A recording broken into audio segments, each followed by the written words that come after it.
Welcome to lesson 138. Isn't that great? We're moving along through our decision to make different decisions. That's essentially what miracles are, a change of mind. So as you may have seen, if you've done like all 138, you're starting to see some changes now. You're starting to see like, whoa, first of all, I'm aware of when I'm using my ego mind, my wrong mind. I'm definitely aware when I'm making judgments, when I'm not choosing heaven. And lesson 138 is heaven is the decision I must make. So we think we have like a billion decisions to make during the day, but really there's just one. There's just one. So lesson 138, heaven is the decision I must make. We think we have alternatives. We think there's a hell, but creation in itself does not know any opposite. So that is why this is all just a dream, because there actually is no opposite, but we think that there is. So that's why we're here. And why are we here? We're here to forgive. We're here to bring forgiveness into the dream. So there's really only one choice to make. And even this, but seems to be a choice, do not confuse yourself with all the doubts that myriad decisions would induce. You make but one. You make but one. And when that one is made, you will perceive it was no choice at all, for truth is true and nothing else is true. There is no opposite to choose. Instead, there is no contradiction to the truth. So the Course in Miracles says that choosing depends on learning. You just learn to think a different way. You just learn to go with your right mind instead of your wrong mind. And the truth cannot be learned, but only recognized. In recognition, its acceptance lies, and as it is accepted, it is known.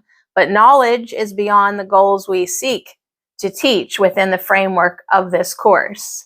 Ours are teaching goals to be attained through learning how to reach them, what they are, and what they offer you. So that's why they call this a living curriculum. Like as you live your life and you incorporate more of a Course in Miracles types of attitude, thoughts, and you literally take what's in this book and fill your mind up with it. And in that, you learn these things. And in that, you see what it has to offer you. Decisions are the outcome of your learning, for they rest on what you have accepted as the truth of what you are and what your needs must be. So to go back a couple lessons, it's like, as you realize what you are, the Holy Son, daughter of God, you are healed just like that, because there can be no sickness in the Holy Son of God, in the Holy Daughter of God, whichever one you like, in the Holy Child, in the holiness of God. So in this insanely complicated world, heaven appears to take the form of choice, right? We think we get to pick between heaven and hell, rather than merely being what it is. Of all the choices you have tried to make, this is the simplest, most definitive and prototype of all the rest, the one which settles all decisions. If you could decide the rest, this one remains unresolved. But when you solve this one, the others are resolved with it. For all decisions but conceal this one by taking different forms. All right, so it says, here is the final and the only choice, in which is truth accepted or denied. So you want heaven or not? You want heaven or not? Decide right now. Lesson 138, heaven is the decision I must make. Tina Jesus today for this lesson was suggesting that you can be in heaven on this earth. A very strong suggestion indeed, as you can be in heaven on this earth. It is the decision that you must make. So yes, the Course in Miracles is helping you to learn to choose differently. At this point in your Course in Miracles game, you need to prioritize your mental clarification. You're 138 days in and you're noticing changes and you're feeling good. Imagine what 365 will do. If you have noticed changes in your thinking at this point, get yourself excited to imagine what you will feel like in a year, and then in 2 years and 3 years. Like, it kind of never stops. Like, you're going to always kind of be working on yourself to clarify your mind. But it's really important right now to prioritize your mental clarification and prioritize that. So fill your mind with A Course in Miracles. Fill your mind with love. Fill your mind with forgiveness. See rightly and see love. So what you give to others, you give to yourself. So give forgiveness, give love, give a different perspective, and use the lessons as your thoughts and your internal dialogue. So yes, you've been suffering, and you will suffer less as you replace your negative, repetitive, old way of thinking, wrong way of thinking with the lessons, as you replace your old thoughts with these new thoughts. And just truly replace your whole internal dialogue so that you can clarify your mind. So that is a really cool thing whenever you, like, I discovered how to replace my thoughts way back in the day with listening to Abraham Hicks on my earbuds, on repeat. Like, I was so tired of having negative thoughts. I just let Esther be in my brain all the time, because then I couldn't have a moment to think my old way of thinking. And it really did help. Like, sometimes you have to kick it up a notch into being psychotically disciplined, and try something new. So today, when you are seemingly faced with a decision, you can think, the only decision I need to make today is heaven. And your brain's like, what? Who is this? Who is this new person putting these new thoughts into me? Like, what are you talking about? Like, you at least throw yourself off for a minute, and you can begin today considering the choice that time was made to help us make. So here's another thing. Such is its holy purpose, now transformed from the intent you gave it, that it be a means for demonstrating well, now here we go, Course in Miracles style. Demonstrating that hell is real, hope changes to despair, and life itself must end, but in the end be overcome by death.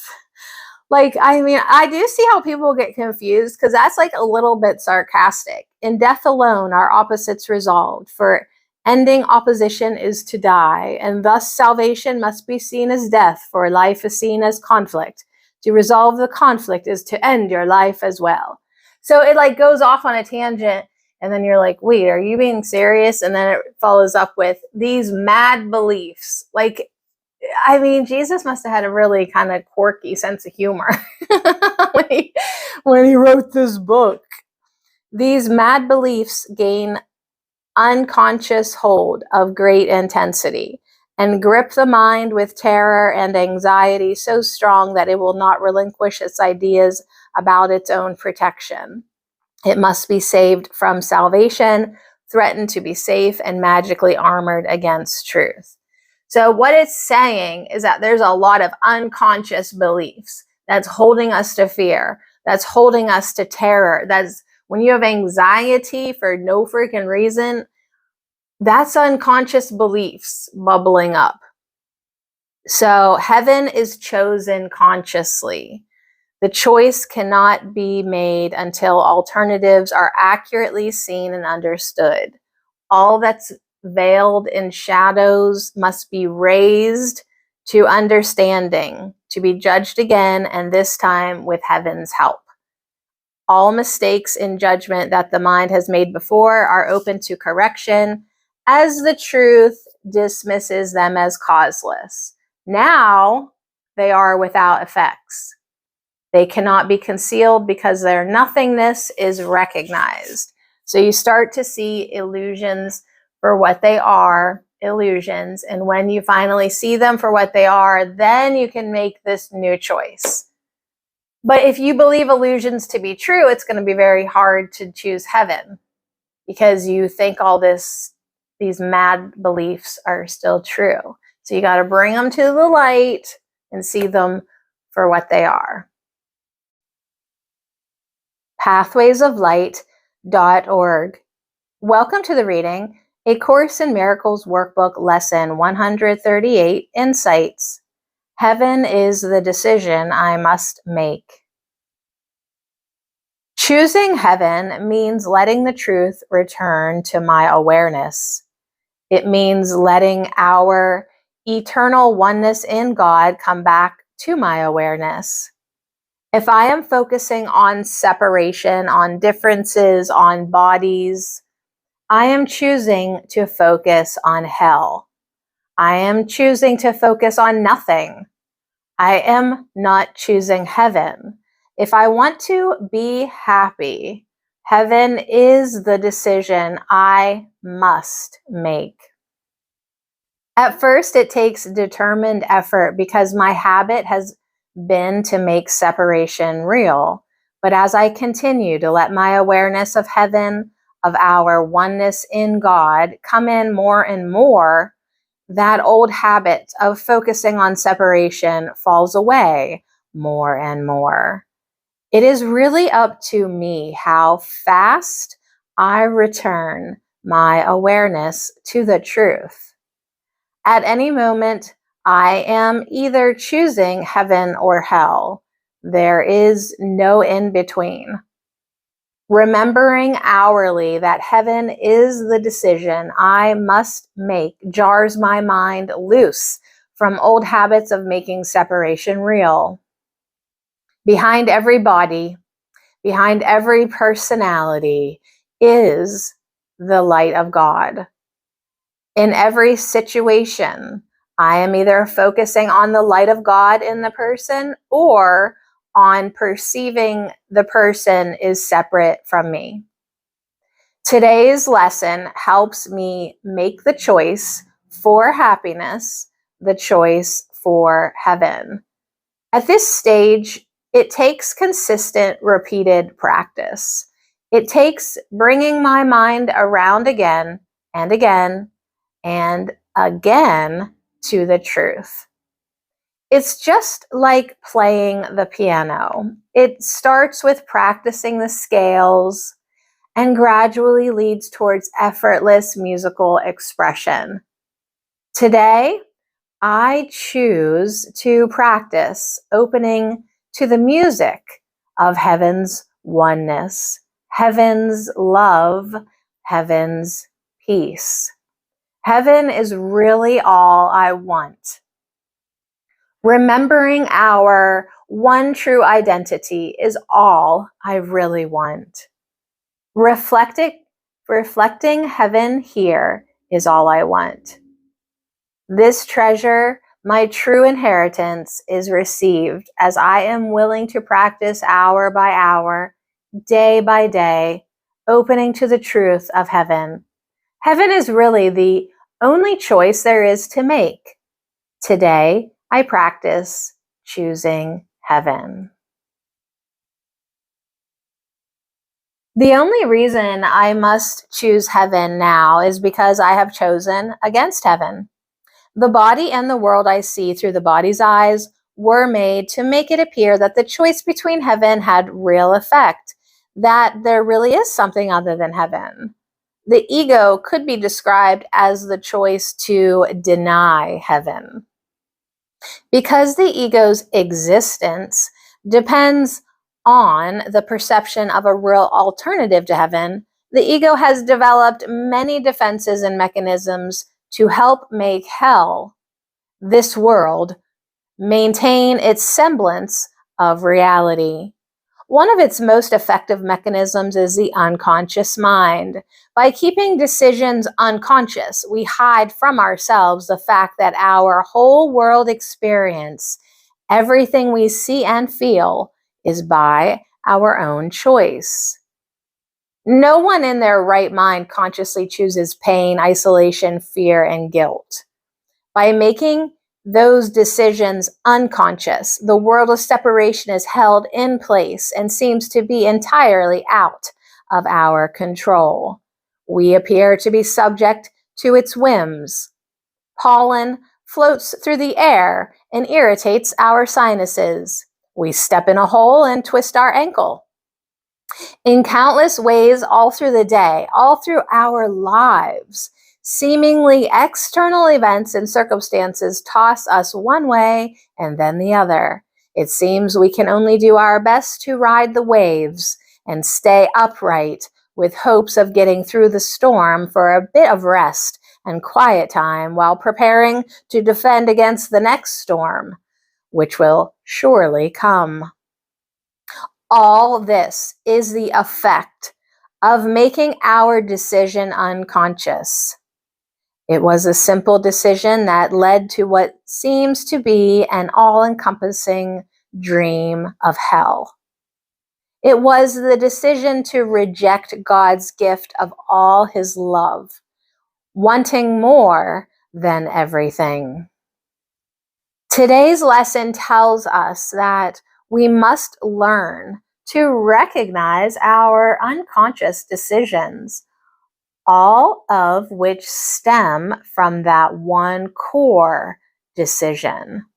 We cannot choose for heaven when we are confused about what heaven is. That confusion comes from the unconscious beliefs about what we want to be real. If we want specialness more than we want God's love, then we deny ourselves heaven.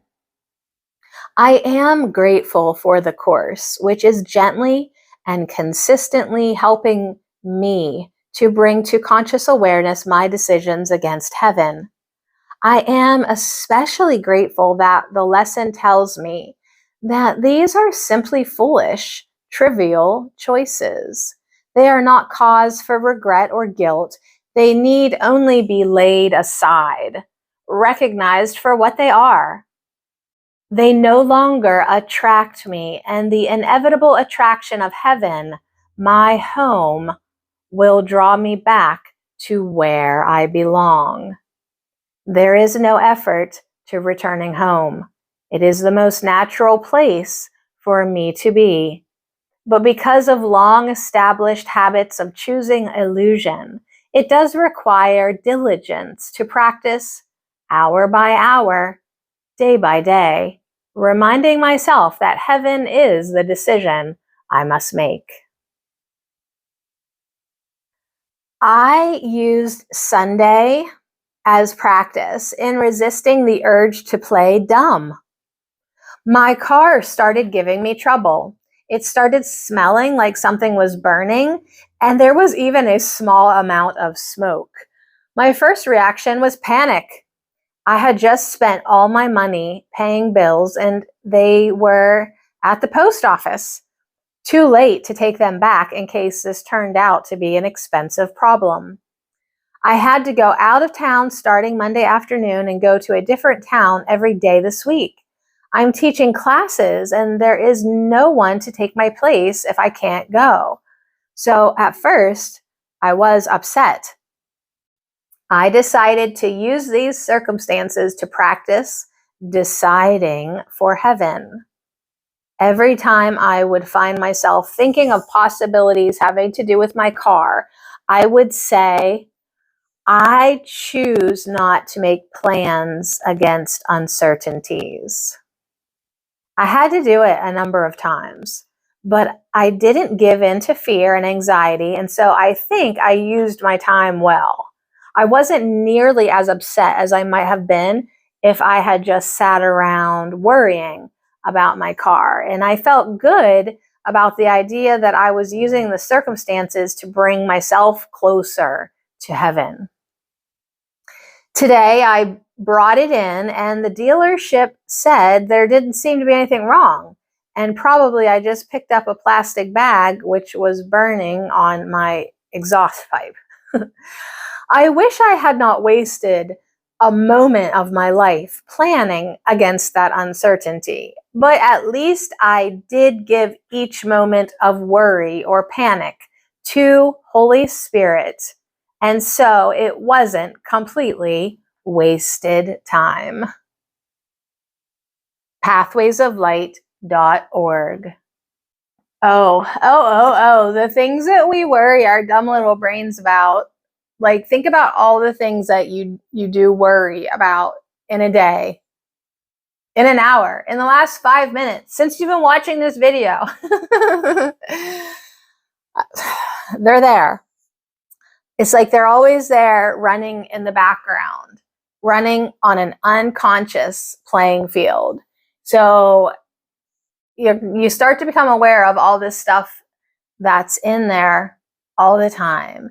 And if you can allow yourself the privilege, I don't know if it's a privilege, but you got to almost give yourself permission in a weird way to be like, I'm going to take this to the Holy Spirit, because that in itself is kind of a thought that you may have never thought before. You know, if you weren't like brought up with the Holy Spirit or brought up with anything really, you're like, take it to the Holy Spirit. So you might have to reword it for a little bit if that doesn't fly so good with you. I'm going to take this to the right mind. See, that's like a little bit more digestible. I'm going to take this worry and panic and anxiety to my right mind and my right teacher, wink, wink, the Holy Spirit, and see if I can see it differently. See if I can use this tiny little circumstance to get closer to heaven instead of feeling further away from it, instead of feeling more separation. So the conscious choice of heaven is as sure as is the ending of the fear of hell when it is raised from its protective shield of unawareness and is brought to light. So all you got to do is bring all your darkness to the light, even the most trivial things. Bring them to the light. Who can decide between the clearly seen and the unrecognized? Yet who can fail to make a choice between alternatives when only one is seen as valuable and the other as a wholly worthless thing, a but imagined source of guilt and pain? Who hesitates to make a choice like this? And shall we hesitate to choose today? No, we're not going to hesitate today. We're going to choose today. We're going to choose heaven today. We make the choice for heaven as we wake. Good morning. Here's heaven. Choose it. And spend 5 minutes making sure we have made the one decision that is sane. So you're going to be sane today. Sane. We recognize we make a conscious choice between what has existence and what has nothing but an appearance of the truth. Its pseudo-being, brought to what is real, is flimsy and transparent in the light.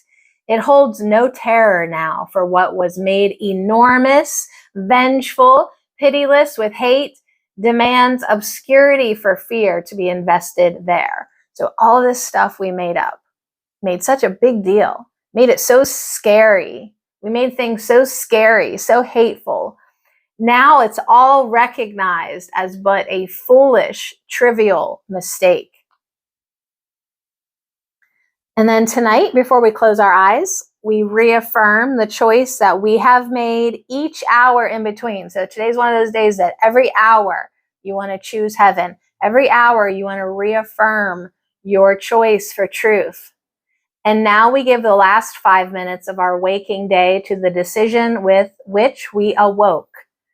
As every hour passed, we have declared our choice again in a brief, quiet time devoted to maintaining sanity. And finally, we close the day with this, acknowledging we chose but what we want. Heaven is the decision I must make. I make it now and will not change my mind because it is the only thing I want. The end.